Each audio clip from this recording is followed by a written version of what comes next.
How are you guys? Welcome back to Wargaming China. Well, what you're looking at on the table is one of my latest builds. It's a little salvage supply ship for the Japanese. It's called the Holophomate and then built everything up. But the reason it's on the table is because I armed it with a Type 93 twin 13.2mm Type 93 Japanese machine gun. So Japanese Navy heavy machine gun. And I thought, well, what have I got in the house to make a show with? Because I got a broken leg at the minute and can't get up to my shed. So I thought, well, I'll look into that. You know, it served with China, served all over the place. Should be an interesting subject for presentation. Because as you know, and this is the channel that I platform my understandings of various aspects of the war of resistance in China against Japanese aggression from 1931 to 1945. And I do this for war gamers, model makers, toy soldier enthusiasts, and anybody who's got, you know, an interest in this obscure bit of history. Now, as I said, so today I'm going to chat about the 13.2mm Hotchkiss in Chinese and Japanese service. Now, the Hotchkiss came off the factories in 1929. It was created after Hotchkiss had took a good look at the 13.2 by 92mm German anti-tank round for the anti-tank rifle that Germany had in World War One, and a good look at the 12.7mm M2 Browning's ammunition. And Hotchkiss decided that with a bit of tweaking, they could extend the neck of the shell, get the 13.2 into it, and upgrade their existing design, the MLE 1914, into a heavy weapon. And it took them a few years, but by 1929 they'd done it, and they had a very respectable anti-aircraft weapon. And and it shot 13.2 by 99mm, and it was in service with the French Army and military forces up until the 50s. And indeed, it was still in service with the South Vietnamese Navy throughout the Vietnam conflict. So it certainly got around. Now, this is a complex subject, so you've got to stay with me because I'm not the best communicator. Okay, so we see that it is issued to the French Army in 1931. The infantry don't like it, so only the cavalry units take it from the army, and the cavalry units end up developing the weapon and mounting it on the AMR, French cavalry tank, and AMRs with 13.2mm guns will see service with Yunnan forces, Chinese forces in Burma in early 42. So, you know, the weapon is there in Chinese service, and it's there in Japanese service. Now, the Japanese, as I said, the Chinese were the first ones to start buying the weapons. They started buying, you know, the first foreign customer for the weapons, and they started buying the weapons in 1930, and by 1938 they'd bought about 480, along with about 2 million rounds of French ammunition, as well as 10 tons of propellant.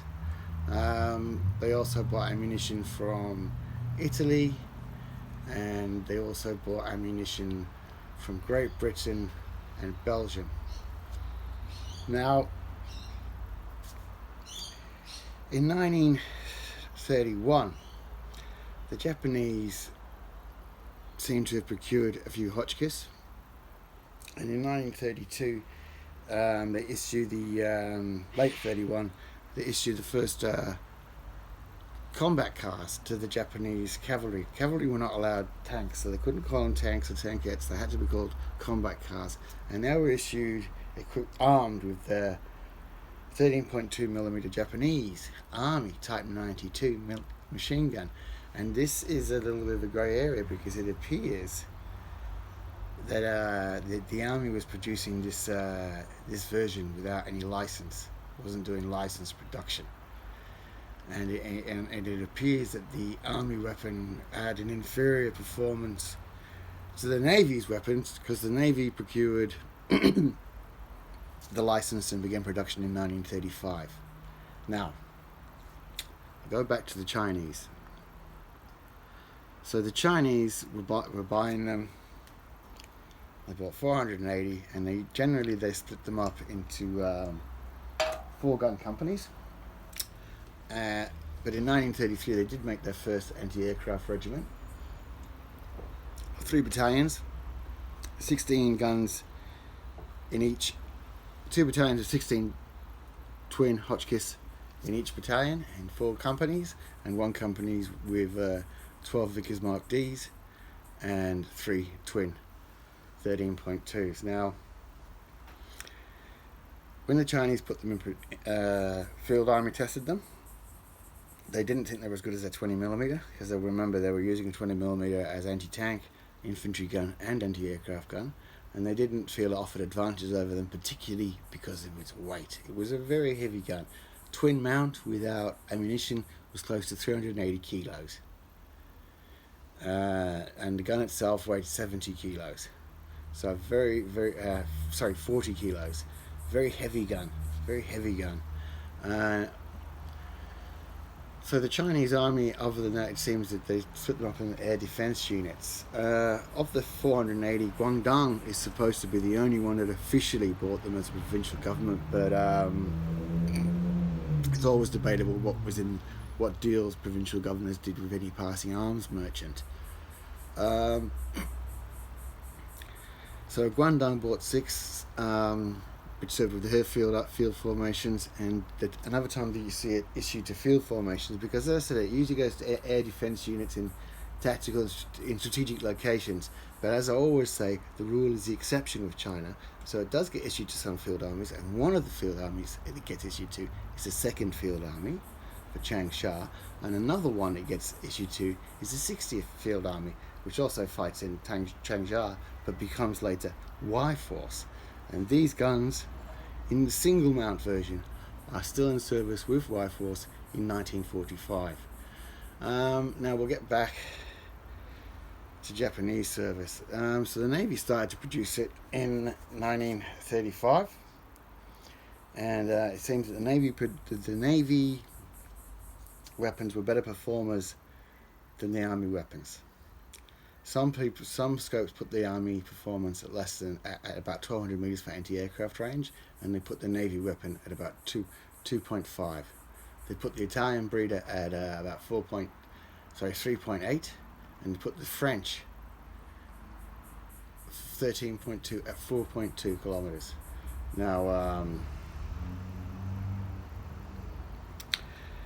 the reason that the French are getting the extra range is because in 1936 Hotchkiss started deliveries to the Army of a new ammunition. And new ammunition was a necked round, and instead of being 13.2 by 99, it was 13.2 by 96. They just cut the neck down, and they issued it. The reason they issued it was because they said, because of barrel wear, but really it was a new ammunition, and it was developed it was a honeycomb round, and it was developed to pancake into one big jagged piece as it hit an aircraft and entered an aircraft. And because it was light, because of the honeycomb, you could get the extra almost half a kilometre of range out of it. Now, when we look at the anti-tank capabilities of this weapon, we've got to be very careful, because it was tested by many nations, and many experts disagree on it. So I'm going to stay away from it, but I might explain why the differences are. So if we look at the performance of the Navy weapon and the Army weapon compared to what was in European service, it's got to be a case of, for the Type 92 we can say it's poor workmanship. They didn't have a licensed production, so the quality of the weapon wasn't up there. But with the Type 93 we can't really say that. It was made in the Navy arsenal, so they make quality weapons there. So we're looking at the ammunition. Now, Japan, as well as China, was buying ammunition for their guns off Italy. One of the countries China was buying off was Italy. The French wouldn't sell ammunition to the Japanese. Um, so the Japanese found themselves buying Italian ammunition in the early war. Now, as the newer round got more into service, it seems that the French started to export it, and but not to Japan. And it may well have turned up in Chinese service in a later order of ammunition, from 1937 onwards.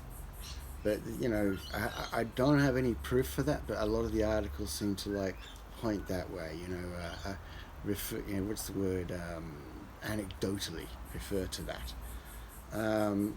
So in Chinese service, there would be some French ammunition, and this ammunition would be superior to any the Japanese had, but, and this is another but, the Japanese were very keen and were straight into France after the Germans occupied France. They were straight in and they were buying a lot of 13.2mm French ammunition. And the Germans liked the gun too, but they didn't put that many in service. They gave a lot to Romania, so they didn't mind selling the Japanese as much ammunition as they wanted.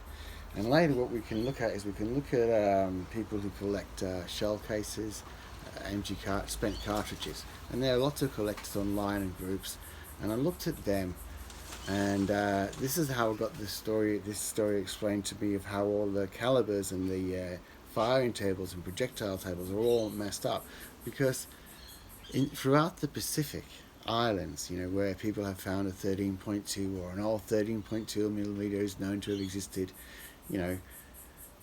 there are scrap dealers, and these chaps find spent cases and document, where they find them. Some of these families, they've been doing it for 80 years, and it's very common to find spread throughout the Pacific French and Italian ammunition for the 13.2mm guns, as well as French-made magazines. If you looked online and you want to go on eBay and go to the Solomon scrap dealers, you will find that there are French-made, French Army-issued 13.2mm magazines for this weapon spread throughout the Pacific. So the Japanese certainly did acquire plenty of rounds for this, and it's in the war game table. We like to know, as a war gamer, exactly how things range are, so we can figure it out and divert it. Or either that, or we like to just group a weapon together as an autocannon, say, and so performance is thus. But for this weapon, if it's early war and you're using Type 92, it's a little bit unfair to be giving it the late war range, or indeed the later war armor penetration. So we've got to be very careful how we treat this gun on the war games table. In some cases, now this gun would stay in service with the French until after the war, and it would soldier on with the South Vietnamese.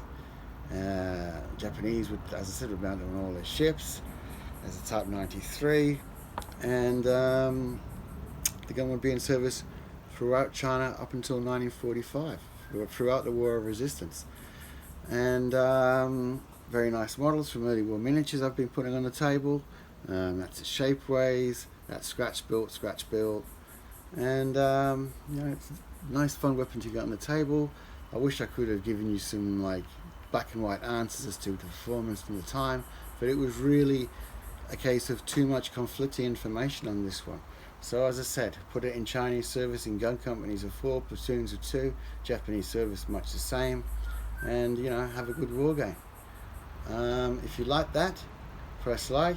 If you really like that, subscribe. See ya.